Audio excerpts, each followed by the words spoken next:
Silakan Ustaz.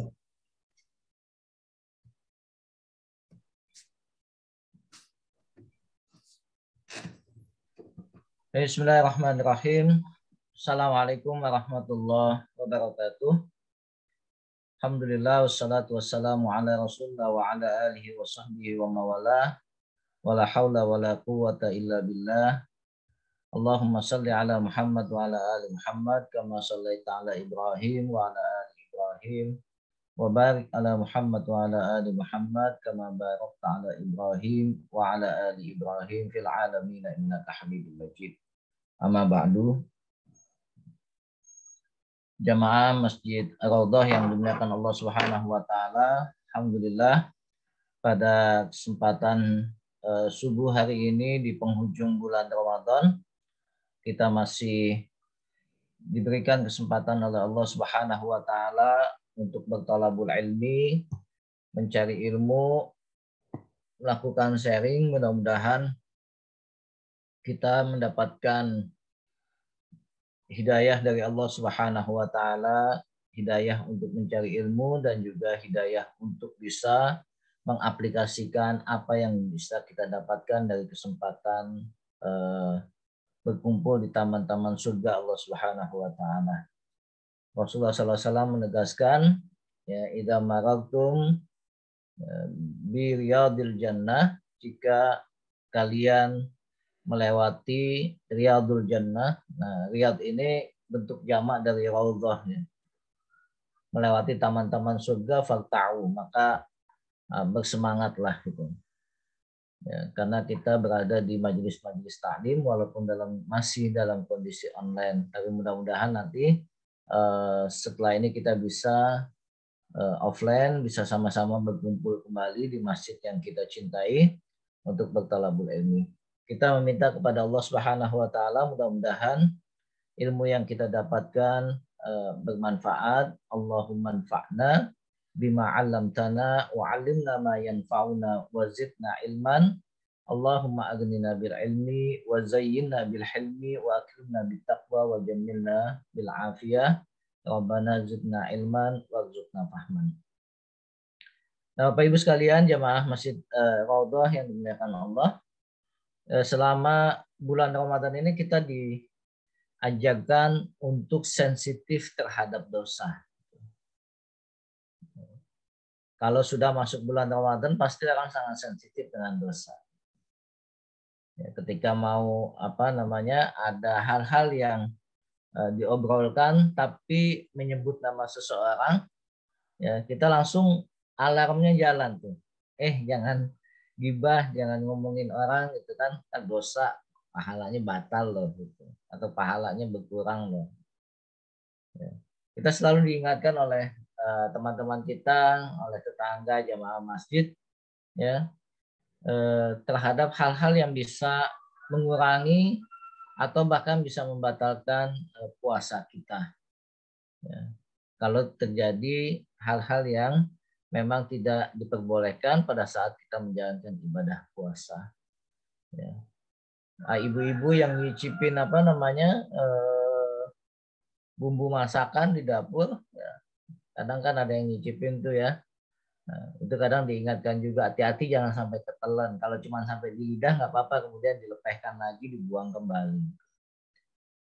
Nah, ini bagaimana kita dilatih di dalam bulan Ramadan untuk selalu sensitif terhadap dosa yang yang bisa terjadi dalam kehidupan kita, yang bisa mengurangi pahala ibadah puasa kita, bahkan bisa membatalkannya. Nah, kalau di dalam ilmu manajemen risiko itu ada, ya, nanti mungkin bapak-bapak yang pernah atau ibu-ibu yang pernah terlibat dalam pekerjaan financing, ya, dalam dunia keuangan, itu ada 5 level resiko yang harus kita hadapi. Ada low, ya, low itu artinya sangat rendah sekali.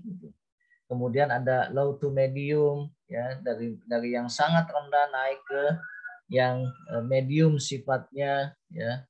Kemudian dari yang medium naik ke high yang tinggi resikonya. kemudian ada yang very high sangat tinggi dan ada yang ekstrim. Itu kalau kita melihat dalam ilmu manajemen resiko bagaimana kita mengelola. Yang namanya resiko itu tidak bisa dihindari, ya. Resiko dalam kehidupan kita pasti akan selalu ada, Bapak Ibu jamaah sekalian yang dimuliakan Allah. Ya. Tapi bagaimana kita bisa memanage, bisa mengatur agar resiko itu tidak terlalu tinggi, ya, agar resiko itu rendah saja di dalam kehidupan kita, ya. Sehingga dampak yang akan terjadi dari resiko itu juga tidak terlalu besar. Nah, dalam kehidupan kita dosa pun demikian. Hanya saja dalam hal perbuatan dosa Allah hanya membagi itu kepada dua. Ya, kalau dalam ilmu manajemen risiko, ya, itu kan ada 5 tuh kriterianya. Ya. Ada low, medium, high, very high, dan extreme. Sedangkan dalam kehidupan kita di dalam Islam, yang namanya dosa itu hanya terbagi dua, low atau extreme. Dosa itu bisa sangat rendah atau dosa kecil, ya, atau bisa sifatnya ekstrim, dosa besar. Nah, bagaimana kita memanage ini agar kita tidak terjerumus baik ke dalam dosa kecil apalagi dosa besar. Nah, Ramadan mengajarkan itu kepada kita semua supaya kehidupan kita tuh penuh dengan kebaikan. Ya. Bapak Ibu sekalian yang dimuliakan Allah, kita bisa melihat nih, ya, dalam kehidupan kita ketika ada musibah kita baru menyadari itu. Oh, kenapa sih kok ada musibah ini? Kok kenapa sih yang terkena tuh harus keluarga saya? Kenapa yang terkena musibah atau cobaan ini harus saya? Nah, pertanyaan-pertanyaan itu seringkali muncul di dalam kehidupan kita. Ada teman-teman yang mungkin belum diberikan keturunan oleh Allah Subhanahu wa taala bertanya-tanya, emang dosa saya apa gitu, sampai belum diberikan keturunan setelah sekian lama menikah, gitu ya, berkeluarga. Ketika gempa tsunami misalnya terjadi di Aceh, ya, kenapa harus Aceh gitu ya? Nah, itu kan pertanyaan-pertanyaan yang seringkali muncul dalam kehidupan kita ketika Allah menguji menguji kehidupan keseharian kita. Ya, ada orang yang ketika menjalani kehidupan ternyata perusahaan yang dikelolanya juga tidak memberikan profit yang baik gitu ya. Tidak memberikan profit yang banyak terhadap kinerja yang sudah dilakukannya. Nah, terkadang ketika orang sedang diuji seperti itu suka bertanya-tanya kenapa sih, ya, kenapa dan kenapa. Gitu. Dan ketika ujian itu datang biasanya kedekatan kita terhadap Allah Subhanahu Wa Taala itu semakin lengket, semakin dekat. Nah, Pak Ibu mungkin pernah menyaksikan ya ketika saya pernah di atas pesawat dari Manado ke salah satu pulau kecil itu di dekat Manado itu ya. Ternyata pesawat Garuda yang saya tumpangi itu nggak bisa mendarat karena cuaca di pulau itu kurang bagus gitu. Akhirnya muter-muter di atas itu selama 15 menit untuk menunggu kondisi cuaca. Ternyata cuaca tidak bagus, setelah ditunggu 15 menit akhirnya kembali ke Manado. Nah, dalam kondisi perjalanan kembali ke Manado itu terjadi turbulensi, ya. Kondisi pesawat itu karena ada badai di atas ya, sehingga tidak stabil. Nah, dalam kondisi seperti itu orang kemudian kembali kepada Allah Subhanahu wa taala. Banyak orang yang bertakbir ya. Banyak orang yang mengingat Allah Subhanahu wa taala dalam kondisi-kondisi seperti itu. Nah, mungkin hal ini juga sering kita alami, pernah kita rasakan dalam kehidupan kita. Kalau mungkin masih di daratan kita tidak terlalu tidak terlalu merasakan bahaya yang akan mengancam gitu. Tapi kalau ibu dan bapak sekalian kondisinya ada di tengah lautan, ya, atau di mana di atas udara, yang kita nggak punya kekuatan sama sekali kecuali dengan mengandalkan pengemudi kapal maupun pengemudi pesawat, pilotnya. Nah, di situ baru terasa banget gitu. Bagaimana kita memohon dan meminta kepada Allah supaya diselamatkan dari turbulensi itu. Nah, ini Masih rasa nih, yang ikut nih. Terjadi dalam kehidupan kita.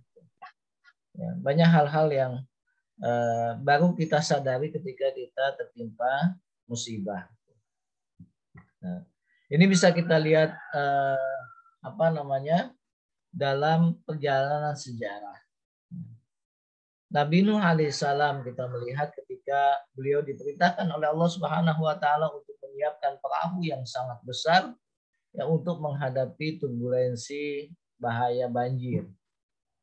Itu dilakukan oleh Nabi Nuh alaihissalam untuk menyiapkan perahu itu.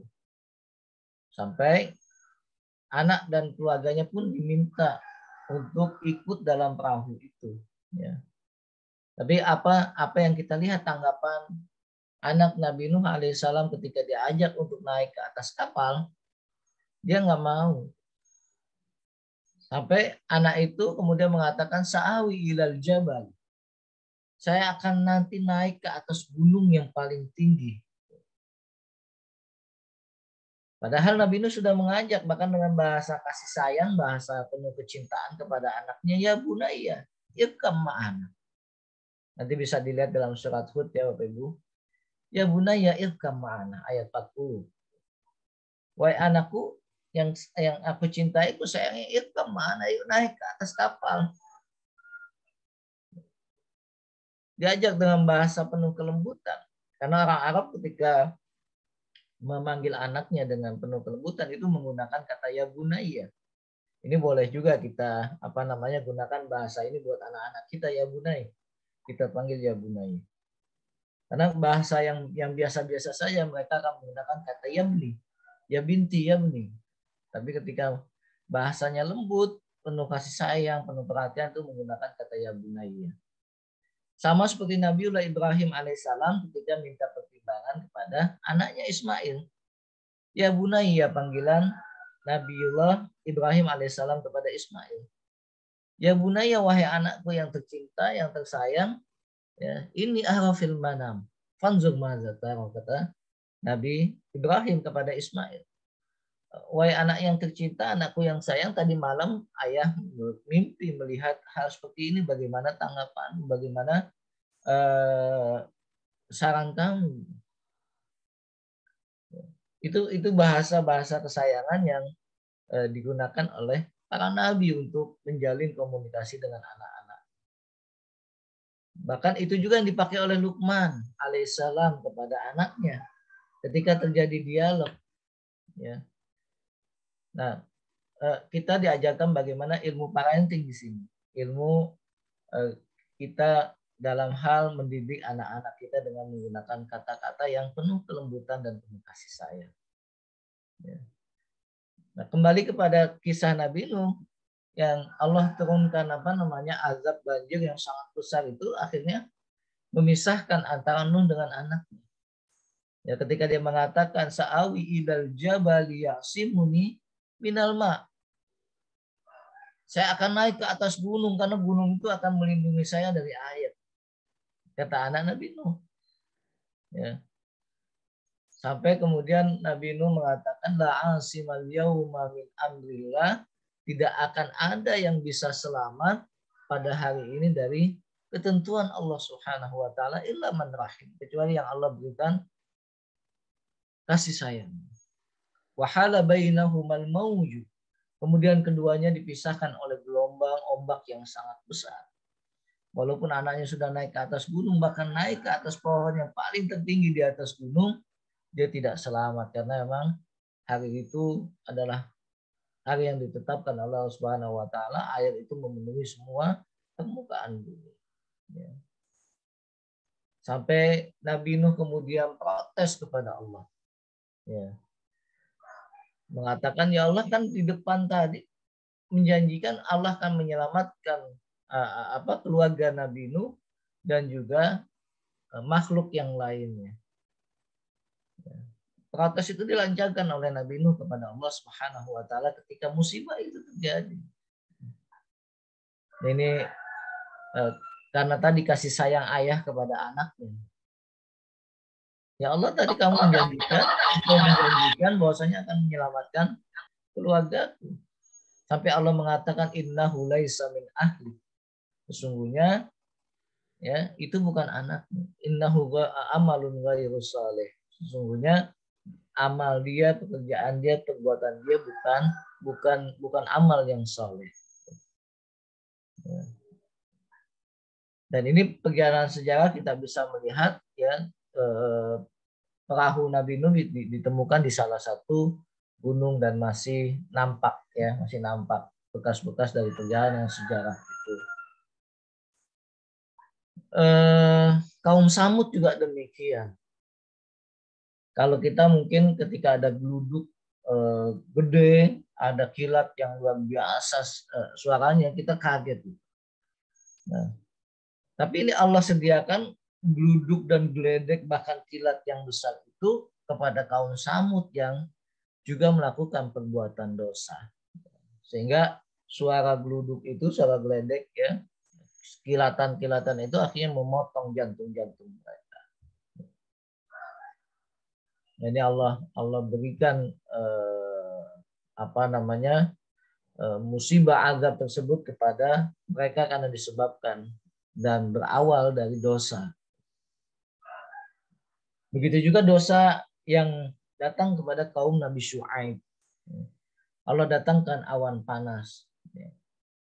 Ini kita bisa rasakan, teman-teman yang tinggal di lereng kaki-kaki gunung berapi itu pasti merasakan Kudus Gembel ini sangat luar biasa panasnya. Apalagi ini Allah turunkan secara langsung kepada kaum Nabi Syuaib. Panas gitu ya. Orang yang terkena udus gembel aja tuh di gunung-gunung berapi yang ada itu luar biasa. Nah ini apalagi yang dikhususkan kepada kaum Nabi Syuaib. Dan masih banyak lagi dosa-dosa dari para pengikut para nabi yang Allah berikan azab pada saat itu juga ketika mereka melakukan kemaksiatan. Nabi Lut juga demikian ya.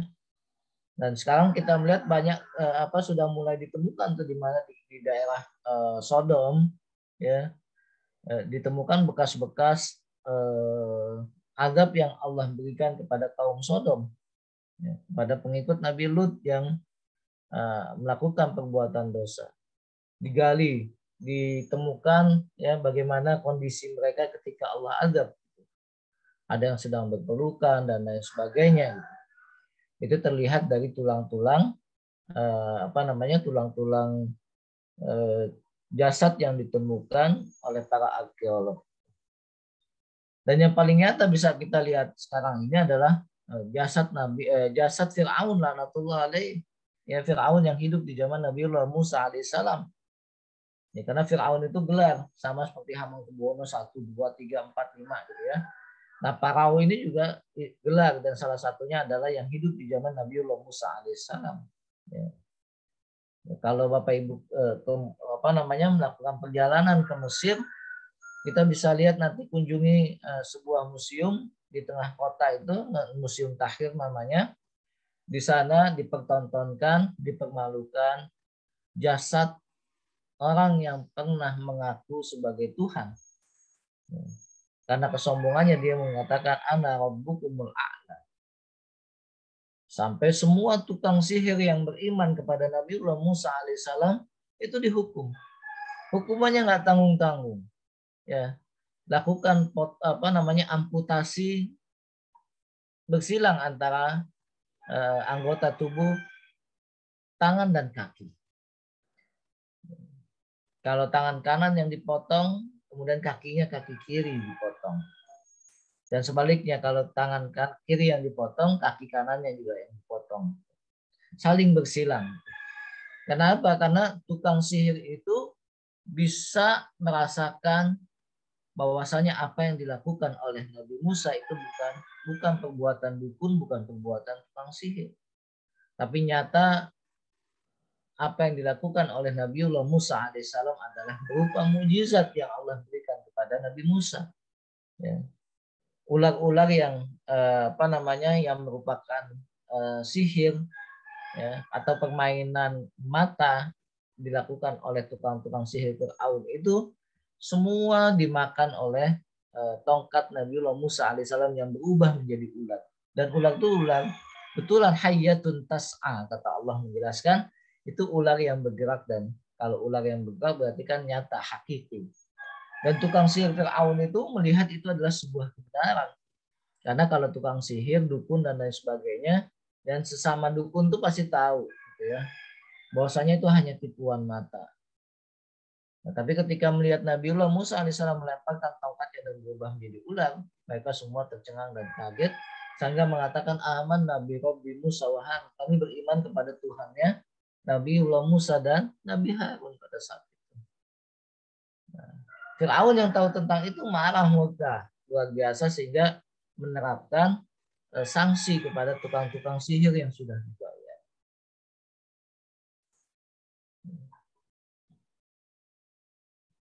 Dan kehidupan Fir'aun berakhir ketika mengejar Nabiullah Musa alaihissalam beserta pengikutnya yang oleh Allah selamatkan dengan terbelahnya lautan. Nabi Musa ketika menemui lautan di depannya sementara pasukan Fir'aun di belakangnya, beliau mengatakan inna lamudrakun. Waduh, mati kita gitu kalau bahasa kitanya gitu ya. Karena depan udah lautan, nggak ada jalan lagi. Inna ila rabbi sayadin. Kita tuh hanya kepada Allah mohon petunjuk, kata Nabiullah Musa alaihissalam. Sampai Allah memberitakan Musa untuk mengetuk mengetuk tongkatnya di pantai di Laut Merah itu, dan Allah bukakan jalan, terbelahlah laut itu sehingga bisa menyeberangkan Nabiullah Musa alaihissalam dengan para pengikutnya. Nabi Musa sampai di seberang lautan, dan Fir'aun yang masih ada di tengah-tengah itu Allah tenggelamkan dengan tertutupnya kembali air laut itu. Apa yang terjadi jamaah sekalian, dengan kondisi yang sudah ngap-ngapan di tengah lautan, Fir'aun mengakui kebesaran Allah Subhanahu wa taala, ya, dan menyatakan keimanannya. Tapi dalam kondisi seperti itu Allah sudah tidak menerima, tidak membuka lagi pintu taubat buat orang yang sudah dalam kondisi kritis, ya, karena menghadapi kematian. Dan Allah tenggelamkan Fir'aun di situ. Bahkan Allah Subhanahu wa taala memberikan statement inna nunajjika bi badanika litakuna liman khalfaka ayat. Jelas Allah mengatakan sesungguhnya kami menyelamatkan jasadmu wahai Fir'aun. Inna nunajjika bi badanika. Untuk apa? Litakunu liman khalfaka ayat, supaya menjadi pelajaran bagi orang-orang yang ada di belakang. Dan itu pasti, dan kita sekarang bisa melihat jasadnya Fir'aun. Nah, ini Bapak Ibu lihat nggak ya? Jasadnya Fir'aun nih, ya. Kita lihat tuh kasihan banget kan gitu, hanya tinggal tulang dan kulit, ya, udah nggak ada dagingnya. Nah, ini yang ditemukan pada saat Fir'aun tenggelam di Laut Merah. Dan sampai sekarang ini jasadnya masih ada di museum dan dipertontonkan, dipermalukan di dalam museum. Karena banyak orang yang mengunjungi ingin melihat jasad Fir'aun. Oh, ternyata ini orang yang dulunya sombong. Oh, ternyata ini yang dulu menggunakan jasa-jasa klinik gitu ya. Tukang sihir dan lain sebagainya untuk menakut-nakuti rakyatnya. Oh, ternyata ini orang yang minta dibuatkan bangunan yang paling tertinggi untuk melihat Tuhannya Musa. Karena dosa dan keingkaran itulah yang kemudian Allah tenggelamkan Fir'aun di Laut Merah, dan Allah awetkan jasadnya. Nah biasanya kan Bapak Ibu kalau orang udah nyemplung ke laut itu biasanya jasadnya nggak pernah utuh, ya, akan koyak, akan rusak, baik karena disebabkan oleh gelombang air di laut maupun oleh ikan-ikan yang biasanya memakan siapapun yang tenggelam di lautan. Tapi luar biasa dengan kuasa Allah Subhanahu wa taala Allah selamatkan jasadnya Firaun semata-mata supaya kita bisa mengambil pelajaran dari apa yang pernah dilakukan Firaun terhadap dakwah Nabiullah Musa alaihissalam. Ya. Nah itu Bapak Ibu sekalian, kita melihat bagaimana umat-umat terdahulu yang Allah berikan azab, berikan musibah karena disebabkan oleh dosa mereka. Dan bisa jadi hal itu juga terkena kepada kita. Allah menyatakan zaharul fasadu fil barri wal bahri bima kasabat aydin nas liyudhiqahum ba'dalladzi 'amilu la'allahum yarji'un. Telah tampak kerusakan di darat dan di laut disebabkan karena perbuatan tangan manusia. Kadang kita melihat ada musibah banjir bandang, melihatnya cuma karena disebabkan hujan, tapi nggak melihat bagaimana prosesnya ketika terjadi banjir bandang. Ya, hutan-hutan digunduli, nggak ada lagi air yang bisa ditahan oleh pohon-pohon, karena pohon juga dicabutin, ditebangin. Ya. Nah ini yang nampak sekarang kita bisa lihat di Garut yang tidak pernah banjir bandang, tapi karena hutannya digundulin, tidak ada reboisasi, penanaman kembali, akhirnya apa? Air itu mencari jalannya, ya, karena sudah nggak ada yang bisa nahan, ya. Karena disebabkan oleh tangan-tangan jahil manusia. Sungai-sungai di Jakarta misalnya, itu airnya nggak bisa ngalir dengan lancar, ketujuannya karena banyak sampah. Nah, karena sudah ditempatin sampah, akhirnya air itu akan mencari jalan. Tanah-tanah yang tadinya terbuka, sekarang sudah banyak dibangun perumahan, sehingga air itu tidak bisa mencari jalannya untuk menyerap ya ke dalam perut bumi. Akhirnya dia mencari jalan yang lain. Wa ma asabakum min musibatin fa bima kasabat aydikum wa ya'fu an katsir. Dan musibah apapun yang menimpa kamu adalah karena disebabkan oleh perbuatan tanganmu sendiri. Oleh usaha-usaha manusia juga. Ya, perbuatan kita yang menyebabkan Allah menurunkan musibah. Karena disebabkan oleh dosa. Ya, perbuatan salah keliru itu adalah sesuatu yang wajar. Karena sifat dasar manusia itu pasti ada kesalahan dosa yang diperbuat. Kullu bani Adam khata'un wa khairul khata'in at-tawwabun. Tapi bagaimana kita menjadi orang yang terbaik ketika melakukan kesalahan, ya, melakukan al-khata' ini, ya, dengan cara apa ketika kita melakukan ini, maka sebaik-baik kita adalah at-tawwabun, yaitu orang yang bertaubat. Kita buat buat dosa, buat salah, tapi kita kemudian menyadari apa yang kita lakukan adalah perbuatan dosa, perbuatan salah. Maka kita perlu melakukan kontemplasi, melakukan pertaubatan, ya, tidak mengulangi lagi kesalahan yang dilakukan. Al-khata ini kan kesalahan yang menimbulkan dosa. Nah, ini Bapak Ibu ya. Semua anak cucu Adam itu berpotensi untuk melakukan kesalahan, melakukan dosa. Tapi sebaik-baik anak cucu Adam adalah yang melakukan dosa kemudian dia melakukan pertaubatan. Nah, cuma ada Nah, ada yang mesti kita lakukan nih, bagaimana supaya alarm kita nyala. Ketika kita mau melakukan dosa, mau melakukan kesalahan, alarm kita nyala, jangan lakukan dosa. Nah, dalam Al-Quran, Allah menggambarkan perbuatan dosa itu dengan berbagai macam kata. Ya. Tapi kita tidak akan bahas pada kesempatan ini. Allah menggunakan kata adzanbun atau dzunub, ya, ketika membahas tentang dosa dan kesalahan. Ada al-ism, asam, ya, Jamaknya asam. Itu juga diterjemahkan dalam bahasa kita dosa dan kesalahan. Ya. Al-jaram atau al-jarimah itu diterjemahkan juga dengan dosa. Artinya kalau di sini lebih kepada hukum pidana nih, jarimah ini. Ada kata khata juga di dalam Al-Quran. Dan kata maksiat. Nah ini kata-kata yang Allah gunakan di dalam Al-Quran memiliki konotasi yang hampir sama di dalam kehidupan kita, yaitu perbuatan dosa dan salah. Waman asa'a fa'alaiha summa ila rabbikum turja'un, dan karena siapa yang mengerjakan kejahatan atau perbuatan dosa, maka ia akan menimpa dirinya sendiri. Kemudian kepada Tuhanmu kamu akan kembali. Nah, Bapak Ibu yang dimuliakan Allah, yang lebih dahsyat adalah bukan hanya kepada diri sendiri, tapi juga bisa berefek kepada yang lainnya.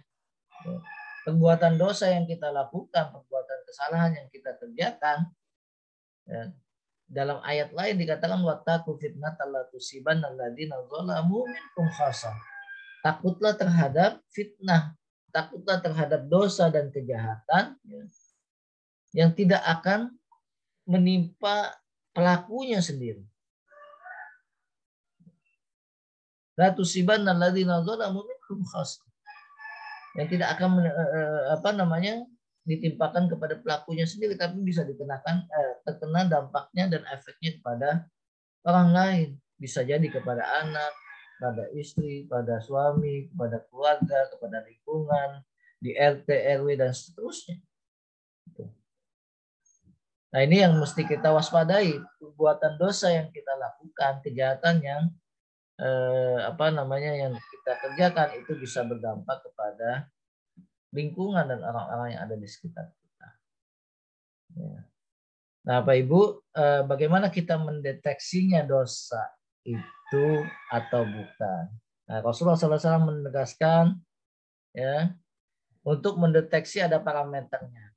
Ya. Rasulullah mengatakan dalam hadis Nawas bin Sam'an, ya, beliau katakan albirru husnul khuluq. Ya, kebaikan itu adalah akhlak yang baik. Kebaikan itu adalah perbuatan yang menyenangkan orang lain. Albirru husnul khuluq. Ya, kebaikan itu adalah akhlak yang baik, attitude, etika, karakter. Ya, yang ketika kita lakukan kita nggak malu untuk kita sofos kepada orang lain. Sebaliknya wal ismu mahaka fi nafsika wa karihta an yattali'a alaihin nas. Sedangkan perbuatan dosa itu adalah apa yang meresahkan jiwa kita dan kita benci apabila diketahui oleh orang banyak. Kita takut kalau perbuatan itu dilihat sama orang. Mahaka fi nafsika, yang membuat jiwa kita, hati kita resah. Wa yattali'a alaihin nas, dan ada orang yang tahu. Orang kalau mau nyolong Bapak Ibu itu pasti celingak-celinguk. Pernah nggak kita lihat ada CCTV gitu ya, nangkep orang yang lagi mau nyolong motor, ya itu pasti celingak-celinguk, takut dilihat oleh orang lain. Ketika ada yang lihat pasti dia kabur. Nah ini hadis untuk mendeteksi dan menjadi parameter perbuatan itu dosa atau bukan. Nah, makanya nih kita bisa lihat nanti Mas Imam ketika HP-nya mau dibuka sama istri, takut apa enggak gitu. Kalau ada kekhawatiran, rasa takut, lah berarti di situ ada sesuatu nih di dalam HP-nya ini. Ya, karena takut diketahui oleh yang lain, sama oleh istri kan itu. Wa karita an yattali'a alaihin nas. Bahwa bapak dompetnya takut dibuka sama istrinya, biasanya nggak punya duit, tahu ada duit banyak ya, ditanya, "Pak, ini duit dari siapa nih?" gitu. Nah, takut kalau diketahui oleh orang lain. Masih banyak pekerjaan yang kalau masih ada rasa malu itu kita akan khawatir kalau itu dilakukan dan diketahui oleh orang banyak. Makanya warteg, warung makan, restoran itu kalau siang yang kelihatan cuma kaki itu di bulan Ramadan ini. Karena apa, yang makan di situ masih punya rasa malu gitu ya. Ya walaupun mungkin ada uzur dia nggak puasa karena pekerja berat, karena musafir, karena sakit dan lain sebagainya sehingga harus makan di siang hari. Gitu. Ya. Masih ada rasa malu, kakinya doang yang kelihatan, mukanya nggak mau kelihatan, makanya ditutup setengah itu rumah makan itu. Wakari tanya tol ya alamna alaihin nas, malu kalau kelihatan sama orang lain lagi nggak puasa. Nah dalam hadis Wabisah ini lebih lengkap lagi. Wabisah bin Ma'bad itu pernah mendatangi Rasulullah SAW dan ini pertemuan yang selanjutnya dengan baginda Nabi sampai Rasul mengatakan jita tas'alu anil bir. Ini kalau nggak salah Wabisah ya yang pernah tanya terkait dengan masalah albir dengan kebaikan. Ya. Waktu itu Rasulullah belum sempat jawab gitu. Ya. Wabisah kan mengatakan ataitu Rasulullah sallallahu alaihi wasallam. Aku pernah mendatangi baginda Nabi sallallahu alaihi wasallam. Kemudian pas Rasulullah ngelihat, wah ini Wabisah nih. Rasulullah nanya, ayo Wabisah, dulu tuh pernah nanya tentang ini ya. Nah, maka Wabisah menjawab, betul ya Rasulullah. Tentang kebaikan kan yang ditanyakan waktu itu ya. Betul ya Rasulullah. Maka Rasulullah SAW mengatakan kebaikan itu adalah istafti qalbak. Untuk mengukur itu sesuatu itu kebaikan atau kejelekan, maka mintalah fatwa kepada hatimu. Kenapa minta fatwa kepada hati Bapak Ibu? Karena hati ini termasuk yang jujur terhadap kita sendiri. Istafti qalbak, minta fatwa kepada hati. Karena biasanya hati itu sejelek-jeleknya orang, sejahat-jahatnya orang, tapi ketika masih ada nurani, ada hati, itu pasti akan mengarahkan kepada yang bagus, yang yang positif. Kita ketika akan mengambil keputusan, kita lakukan nggak ya? Nanti kalau kita lakuin begini, khawatirnya akan begini. Itu yang namanya perjuangan memenangkan qaulul haq ya. Itu akan selalu ada di dalam diri kita dan kita selalu bertanya kepada hati ketika sedang ada gejolak-gejolak seperti itu. Oh ini kalau saya lakukan ini buat dosa nih. Ya. Tapi kalau nggak lakukan ini anak istri saya nggak makan. Ada pergulatan batin di dalam dirinya dan hati itu pasti akan selalu mengarahkan kepada kebaikan. Nah, itu perjuangan pertempuran antara hati dengan nafsu. Ya. Nafsu al-ammarah bisu yang mengarahkan kepada kejelekan. Ya. Istafti qalbak, minta fatwa kepada hatimu, albiru matma'annat ilaihi nafsu watma'anna ilaihil qalbu. Karena kebaikan itu ya sesuatu yang membuat jiwa dan hati kita tenang. Ketika kita melakukannya, alhamdulillah, nggak apa-apalah ketahuan kelihatan sama orang banyak juga kan. Albiru matma'annat ilaihi nafsu watma'anna ilaihi qalbu. Yang membuat jiwa dan hati kita tenang, nyaman itu mengerjakan kebaikan itu. Dan sebaliknya wal ismu mahaka fi nafsi wa taraddad fi sadr. Sedangkan perbuatan jelek, perbuatan dosa ya, itu adalah sesuatu yang meresahkan jiwa dan membuat gejolak di dalam dada kita. Wa in aftakan nasu aftauka. Meskipun manusia telah berulang kali memberikan fatwa kepadamu.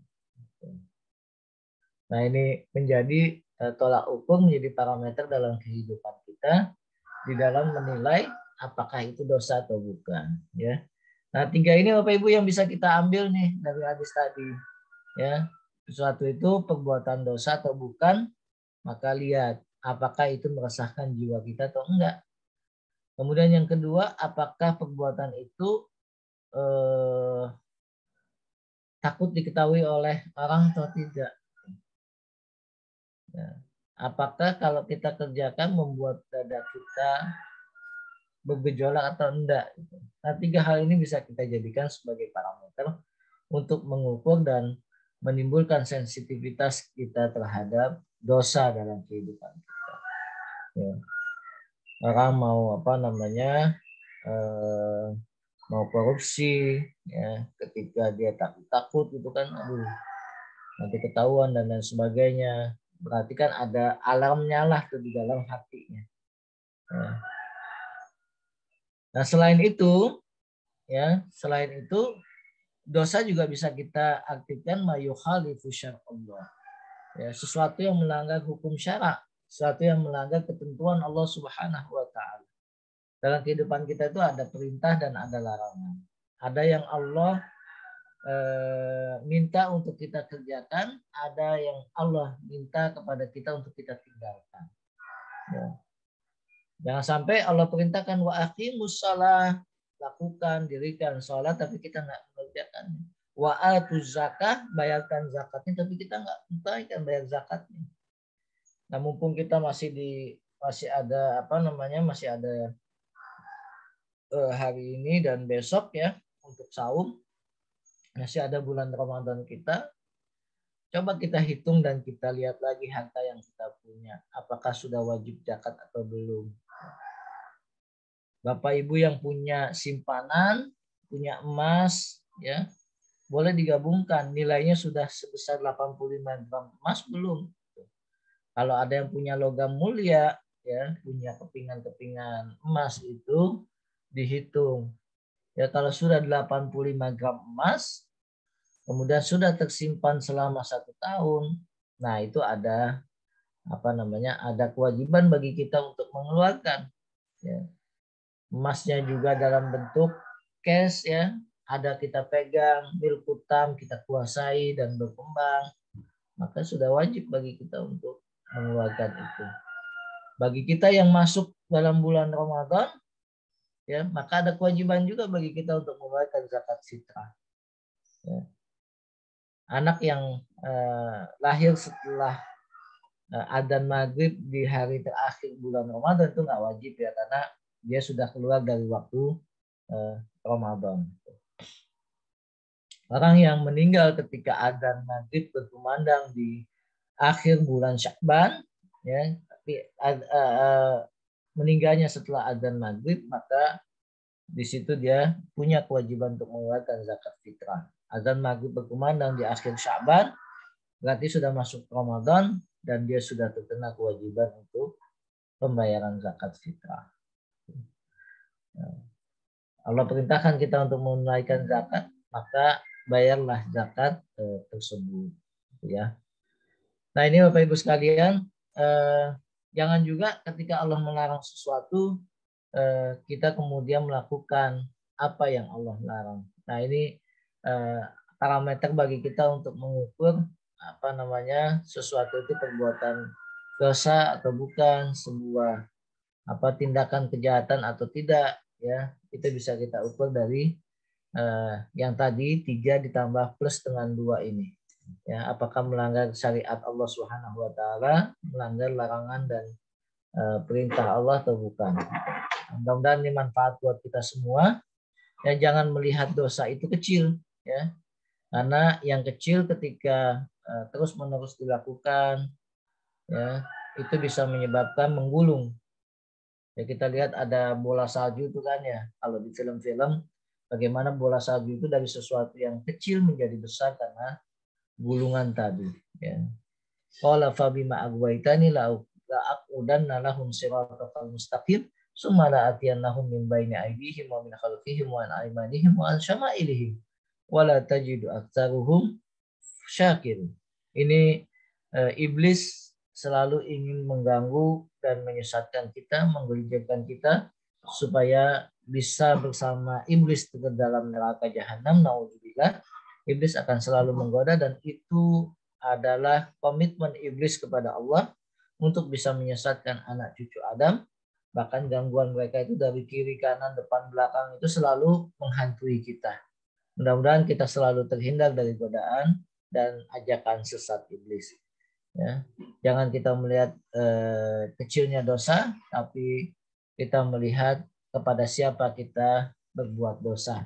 Wallahu a'lam bishawab. Mudah-mudahan manfaat buat kita semuanya dan kita tingkatkan di akhir-akhir Ramadan kita. Jangan kelupaan bayar zakat fitrah, jangan ditunda-tunda, ya. Karena banyak teman-teman, ada orang yang ketika di ujung Ramadan baru ingat belum bayar zakat, ya. Ada yang sudah menjelang sholat Id Ada juga yang baru ingat untuk bayar zakat. Nah, hal-hal seperti ini jangan sampai terjadi, karena ketika kita mengeluarkan zakat, mengeluarkan harta kita setelah sholat id, itu dianggap bukan zakat lagi, tapi hanya sedekah biasa. Demikian yang bisa saya sampaikan. Hadanallahu wa iyyakum ajmain. Assalamualaikum warahmatullahi wabarakatuh.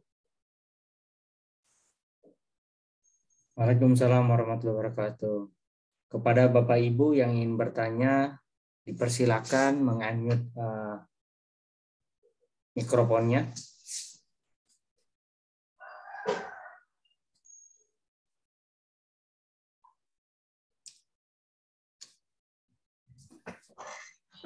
Kalau belum ada yang bertanya, boleh saya bertanya, Ustadz?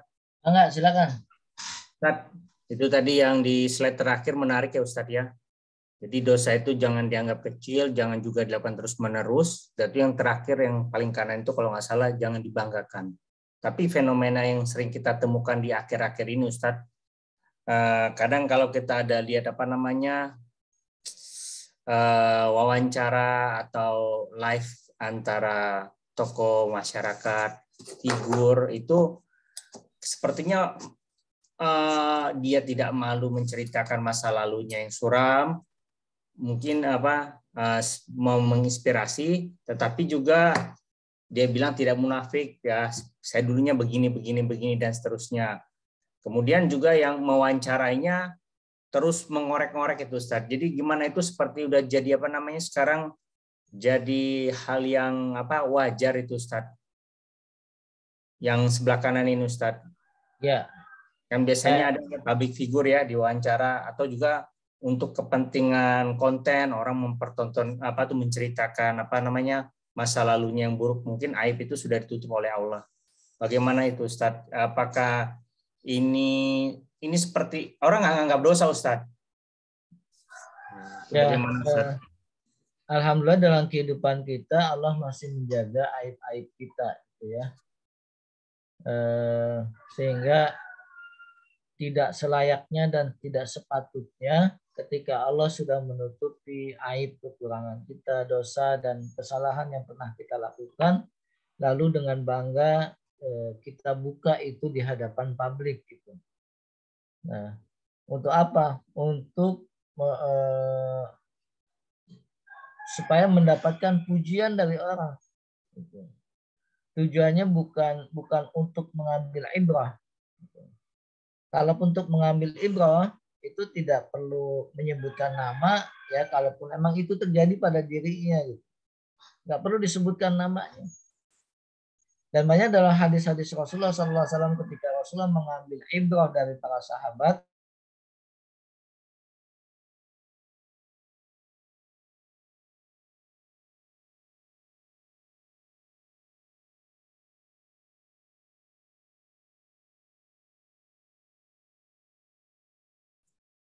Mohon maaf Bapak-bapak, Ibu-ibu, sepertinya Ustaznya terputus, mohon ditunggu.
Mohon maaf Bapak-bapak, Ibu-ibu, mohon tunggu sebentar ya.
Ya, mohon maaf Bapak Ibu. Baterainya habis tadi. Ya, terkait dengan apa namanya dengan tadi yang ketiga ya. Pertanyaannya Pak Julius. Ketika Allah sudah menutupi dosa kita jangan diumbar lagi. Jangan ditutup. Apa namanya yang sudah ditutup jangan dibuka. Nah, ini yang terjadi di tengah-tengah kita fenomena bagaimana kita mengumbar itu dan justru ingin mendapatkan pujian ketika kita apa namanya melakukan perbuatan dosa itu tidak perlu kita dan tadi sebagaimana saya sebutkan di hadis-hadis Rasulullah SAW ketika ada sahabat yang melakukan pelanggaran melakukan kesalahan itu namanya nggak pernah disebut oleh bagaimana ya. Beliau hanya mengambil dari fulan atau rajul ya melakukan begini tapi namanya tidak pernah disebutkan untuk menjaga. Nah ini yang perlu kita lakukan juga ketika ada kesalahan dosa dan yang pernah kita lakukan itu tidak perlu kita umbar ke publik sehingga itu menjadi rahasia kita dengan Allah Subhanahu wa taala. Ya. Pada hari ini mungkin kita masih terbebas dari aib ya karena Allah masih menutupi aib kita. Bukan karena disebabkan kita nggak punya dosa, tapi Allah masih sayang. Allah tidak membuka aib kita. Nah, tapi kalau terus-menerus kita lakukan, bisa jadi Allah akan membuka supaya menjadi efek jerah buat orang yang melakukan.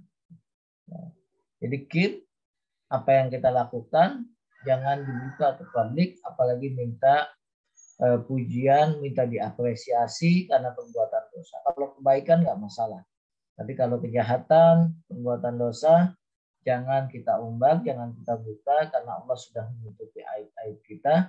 Walaupun ingin dijadikan pelajaran buat yang lain, tidak perlu mengungkapkan siapa pelakunya, ya, walaupun diri kita juga.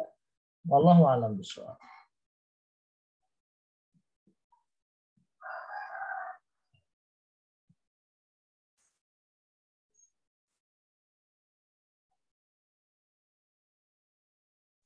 Mungkin ada pertanyaan lain dari Bapak Ibu, dipersilakan.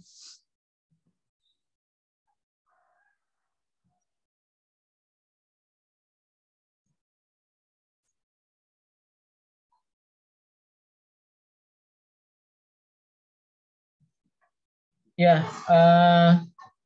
zakat itu sudah di dalam, tadi ada pertanyaannya dari Pak Supriyadi ini. Gimana kalau kita lupa baca niat zakat fitrah sedangkan berasnya sudah diterima oleh panitia, apakah masih bisa baca niat zakatnya di rumah? Nah, Pak Ibu, apa namanya? Niat itu apa yang ada di dalam diri kita, kemudian kita terdorong untuk mewujudkannya dan pada saat kita melakukan itu maka itu sudah termasuk apa namanya? Termasuk dalam pewujudan niat, ya. Apakah yang menjadi pertanyaan apakah niat itu perlu kita ucapkan, perlu kita talafutkan atau tidak gitu. Nah, para ulama sepakat bahwasanya niat yang perlu diucapkan itu hanya di dalam haji. Ya, labbaika Allahumma hajjan atau labbaika Allahumma umratan. Sedangkan dalam sholat, dalam zakat, dalam hal-hal yang lainnya, niat itu tidak perlu dilafadzkan, ya. Tidak perlu kita nawaitu apa namanya ikhraj zakat, saya berniat mengeluarkan zakat atau nawaitu shauma ghadin an adain, ya. Selama sudah ada kemauan kemudian kita lakukan action, itu adalah bentuk dari niat kita. Kita wudhu dan kemudian bertakbir Allahu Akbar, itu adalah niat kita untuk melakukan ibadah sholat.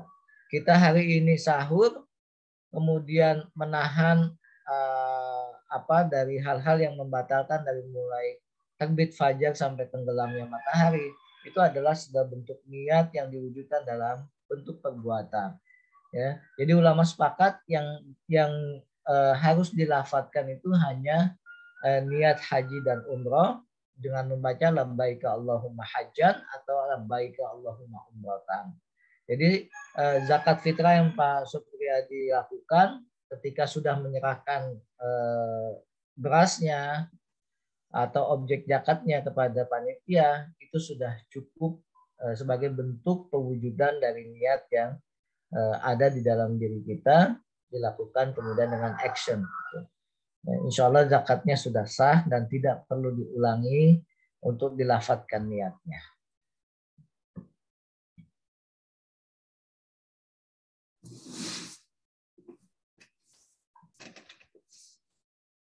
Mungkin Bapak Ibu ada pertanyaan lain, dipersilakan meng-unmute earphone-nya atau melalui kolom chat.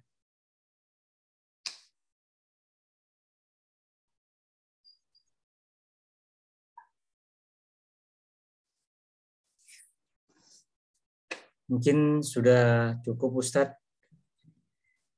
Baik, kita cukupkan. Mudah-mudahan Ramadan ini membawa kebaikan buat kita semua dan kita keluar dari madrasah Ramadan kama waladatsku ummuhu, sebagaimana bayi yang baru dilahirkan bersih dalam kondisi fitrah, tidak ada dosa yang terbawa, dan meningkatkan ketakwaan kita serta bisa kita kumpulkan oleh Allah Subhanahu wa taala di dalam surganya nanti. Kita tutup dengan membaca hamdalah dan doa kafaratul majelis. Alhamdulillahirabbil alamin. Subhanakallahumma wa bihamdik, asyhadu an la ilaha illa anta, nastaghfiruka wa natubu ilaik. Assalamualaikum warahmatullahi wabarakatuh. Waalaikumsalam warahmatullahi wabarakatuh. Terima kasih.